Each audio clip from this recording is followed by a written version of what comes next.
y a un complot. Je dis ça. Rien que la vérité. Bonjour fidèles téléspectateurs, chers internautes de partout, vous nous suivez en Europe, en Asie, en Amérique, en Afrique, en République démocratique du Congo, dans toutes les 26 provinces. Sachez que c'est votre humble serviteur Junior Boutan de Mouyaka de la presse congolaise, toujours dans terrain pour nous recevoir la Moussala, pour locaux d'informations par rapport à l'actualité de l'heure dans la République démocratique du Congo. Voilà, Bolanda Bissona Katia, BTV télévision, pour savoir information à Bino ou Esengeli et Longobani. Voilà. Nini toye kosola lelo, l'air est grave, tokiti na terrain pour nous solo là, ba député ba organiser pétition contre l'honorable président Vital Kamerhe, le speaker de l'Assemblée nationale. La pétition initiée par Mwana Mboka Christian Bindoulé, ne ba kosola solo là, ba yeba ndenge nini ya ko destituer président Vital Kamerhe parce que il est reproché de plusieurs griefs plutôt. Kuna pe na Sénat, ba sénateur ba sangani lokola moto moko ba lobi pe ba ko koisa Sama Lukonde. Mais qu'est-ce qui se passe? Sama Lukonde promet aux sénateurs $100 000 plus une jeep supplémentaire likolo juste pour nous protéger quitte na l'Assemblée nationale Sénat. On se pose la question to komi na COP na mboka nini o ba député ba komo sala COP, ba sénateur ba komo sala COP pour na ko vimbisa mabumu na bango pour na ko tia lar na libenga. On se pose la question, est-ce que les ali COP, tous les ali pendengenini, va reprocher, va conduire dans ma cambonine. Donc, il y a une carte d'émission, on a un mboka, les baye awa pour na ba pesa biso version de fait na bango. Awa, rien que la vérité de l'Obama, rien que la vérité. BTV 3 infos plus.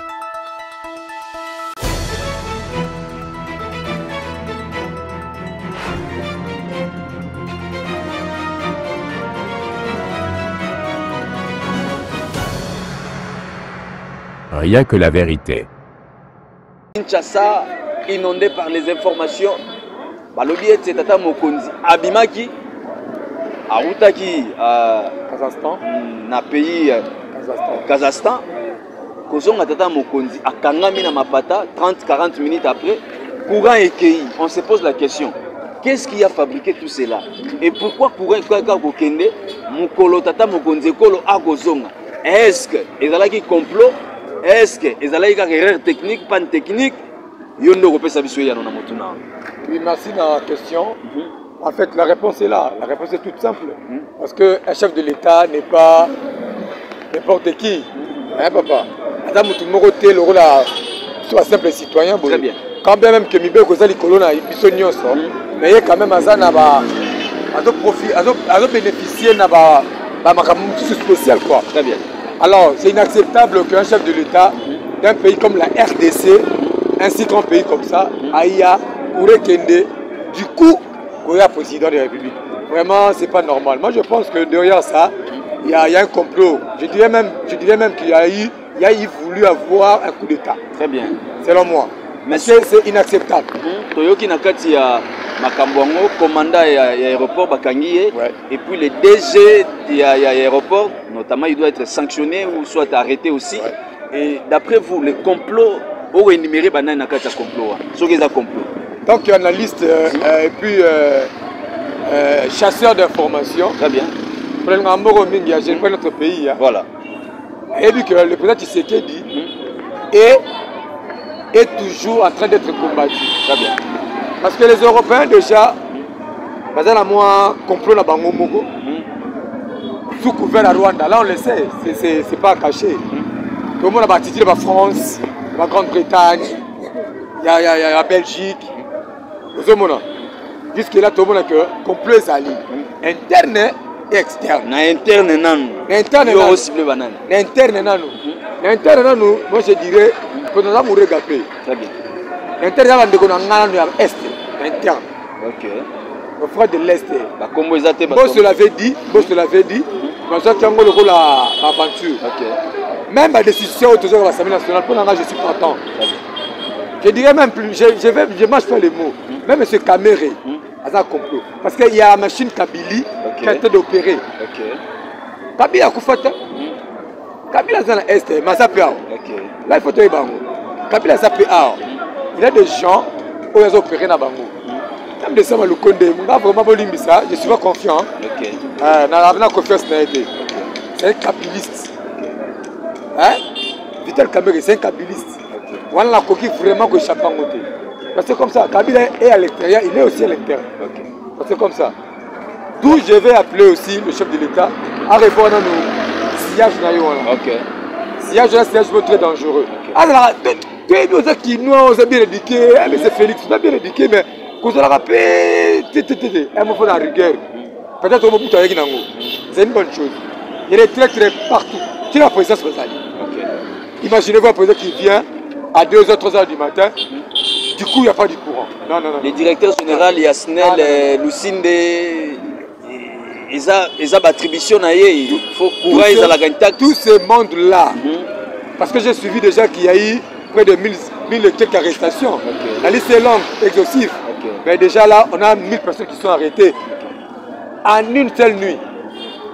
Alors, va en voir. La vérité, bonjour. Très bien. Chers téléspectateurs, chers internautes, Maramou et Roque ça passe. Peut-être que les Congolais sont peut-être dans la rigueur moroboïté. Mais on a vu la Mouga, Tongo moroboïté, qui sango moro na Kinshasa, président de la République, n'est plus.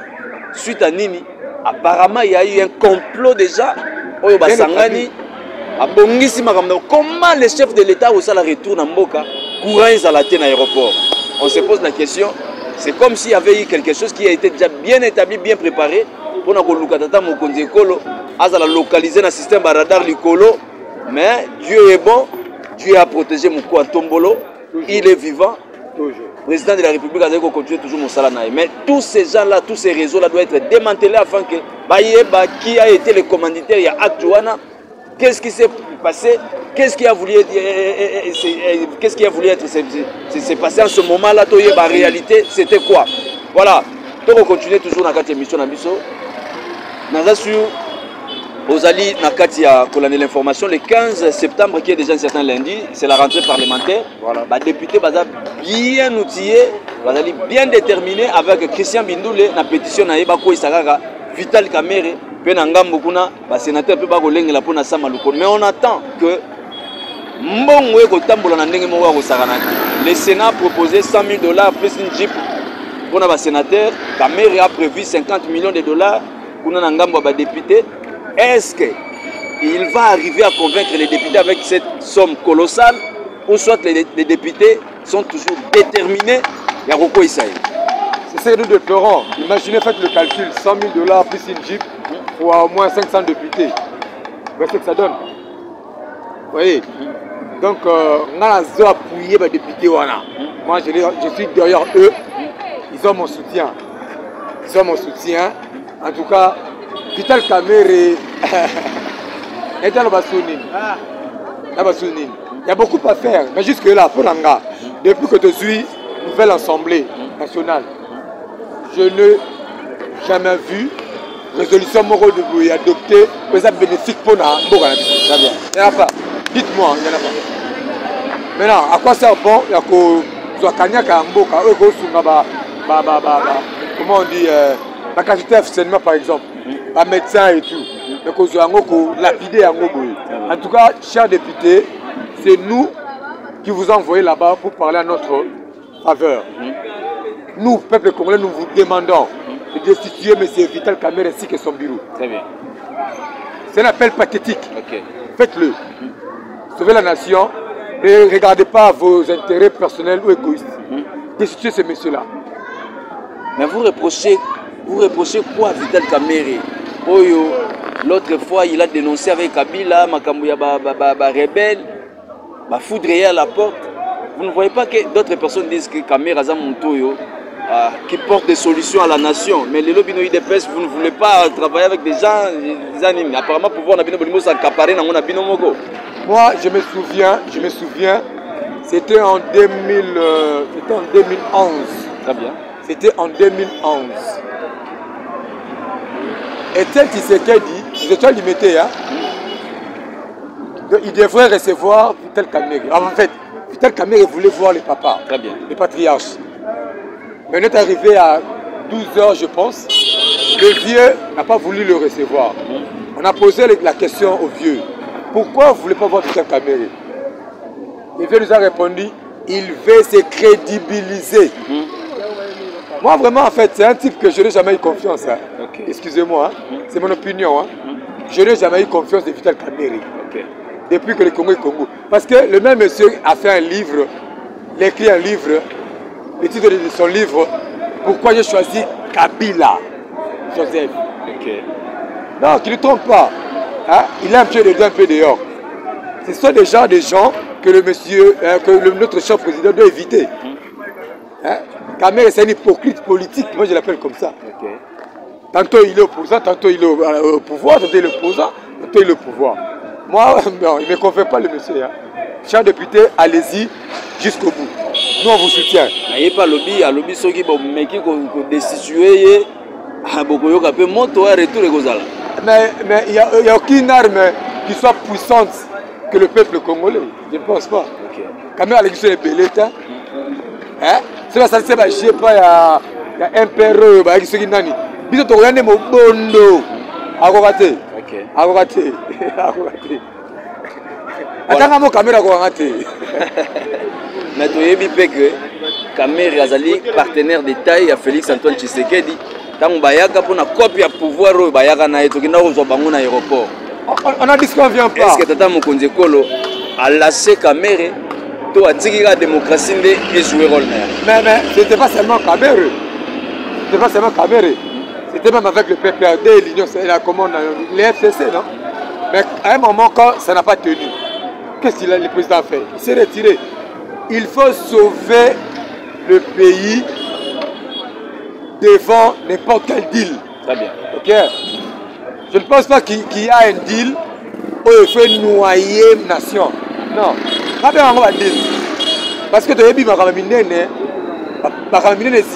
Parlement, le Sénat, le pouvoir exécutif, le pouvoir parlementaire, je pense. C'est ça, non?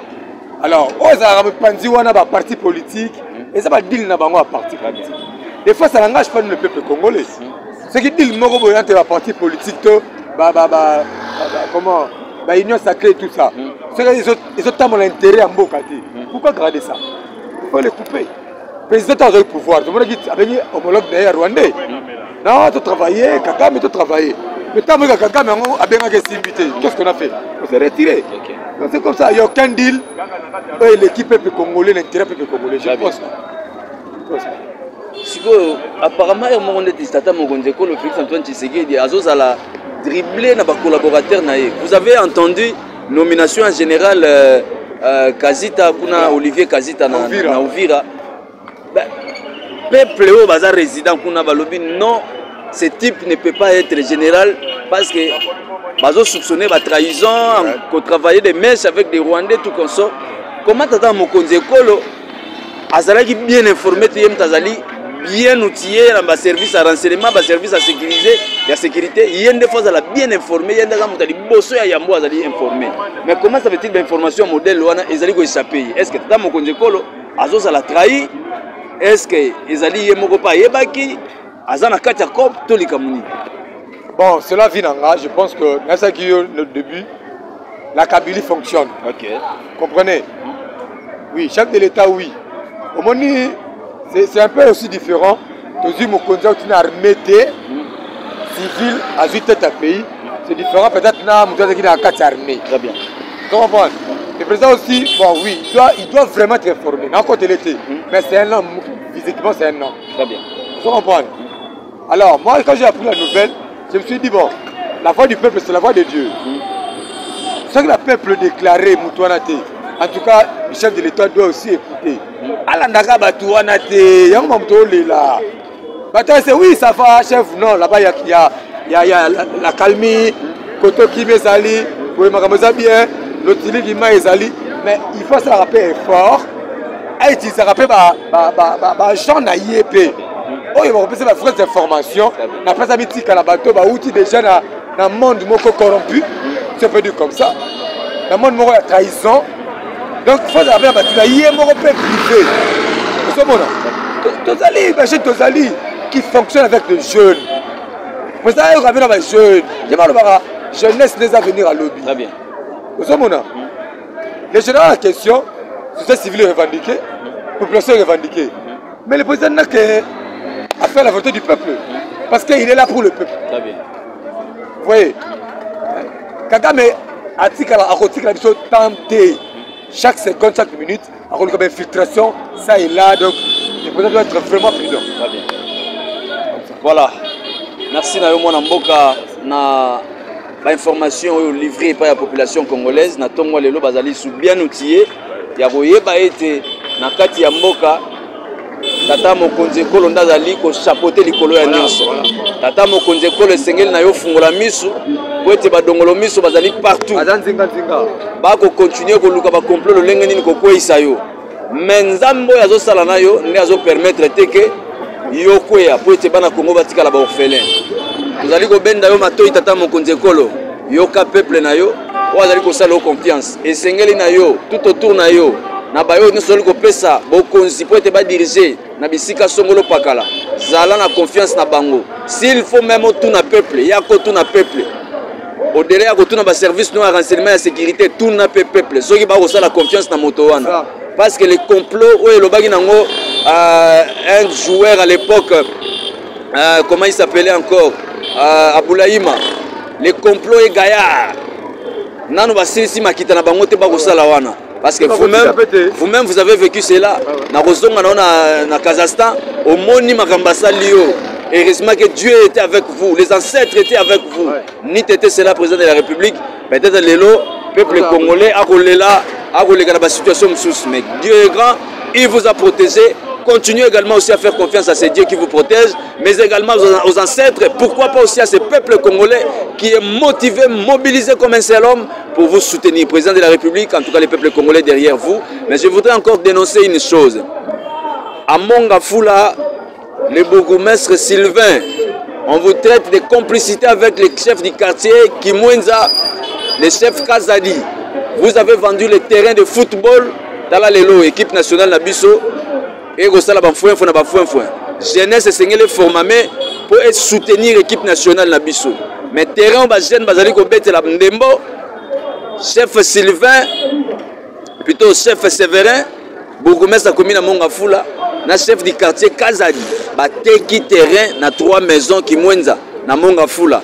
Merci pour l'information bandeko yanga mbona bopesi biso to dénoncer yango to kotika pe ko dénoncer te to continuer toujours ko lobela yango mais ngai na bino to kutani na numéro mosusu mais na pesi mbote makasi na Rolf Kitondo kuna na Afrique du Sud continuer ko sala musala sala kandeko na ngai ko partager mission to dali pe na besoin ba soutien na bino autrement na États-Unis d'Amérique ya Simeon Ndilu to pesi mbote na France na bandeko nyonso ba soutien na kabiso papa Yerodia Amede to pesi mbote lisusu na pasteur Nathan Kimbeni kuna na États-Unis pourquoi pas héritier Ngwaila manifestation monene ezali déjà je crois le 3 octobre na concert n'espace Ngwaila kuna tokoya pour ko célébrer makambo ezali kuna ya mama Lord Mbongo akobeta mindule kuna obengisi bana nyonso ya Mongafula baya tokozala wana pe pour ko réussir présence na biso merci tokutani mbala sima pour un autre numéro BTV 3 infos plus.